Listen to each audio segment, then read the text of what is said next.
हा जनसुरक्षा विधेयक लोकशाहीवरती गदा आणणारा हा कायदा आहे। मुळातच भारतीय जनता पक्ष जो केंद्रात आणि राज्यात सत्ता आहे, हे मी सांगेन का ब्रिटिश विचारांची प्रेरित झालेला हे सत्ताधारी आहेत। या भाजपचा मला सर्वप्रथम विचारता भाजपचा जन्म कुठून झाला, तर भाजपचा जन्म भारतीय जनसंघामधून झाला। आणि भारतीय जनसंघ पूर्वी कोण होते, तर हिंदू महासभा आणि RSS।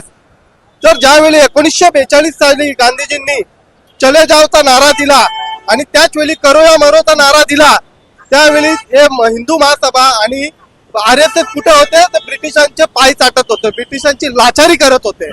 आणि जो रोलॅट ऍक्टचा माझ्या सहकार्याने मध्यंतरी आता उल्लेख केला, तो रोलॅट ऍक्ट 1919 ला ज्यावेळी त्या चळवळी सुरू झाल्या होत्या, त्यावेळी ब्रिटिशांनी बघितलं की ही चळवळ जर या चळवळीने जर उद्रेक केला तर आपला इथं भुई पलता भुई झाल्याशिवाय राहणार नाही, म्हणून त्यांनी हा रोलॅक ऍक्टचा कायदा आणला। या रोलॅक ऍक्ट मध्ये असं होतं की जो कोण क्रांतिकारी असेल, जो कोण आंदोलन करत, जो कोण ब्रिटिशांच्या विरोधात बोलत, तर त्यांना दाबण्याचं काम, त्यांना मुस्कटबाजी करण्याचं काम त्या ठिकाणी करत होते।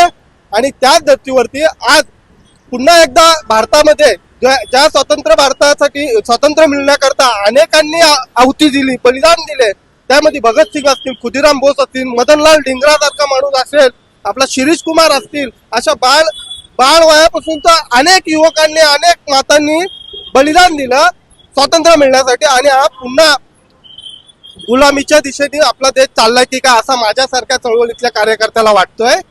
म्हणून हा विधेयक निश्चितपणाने रद्द झालाच पाहिजे, नाहीतर आगामी काळामध्ये स्वातंत्र्यवीर या देशामध्ये झाल्याशिवाय राहणार नाही। हा देशाला ज्यांनी स्वातंत्र्य मिळवण्यासाठी बलिदान दिलंय, तो सदस्य की या ब्रिटिशांचा, मी भाजपाचा नाही, या ब्रिटिशांच्या ताब्यात पुन्हा देणार नाही, कारण की ब्रिटिश म्हणजेच मी भाजपवाले, असा मी समजतोय। जय हिंद, जय महाराष्ट्र।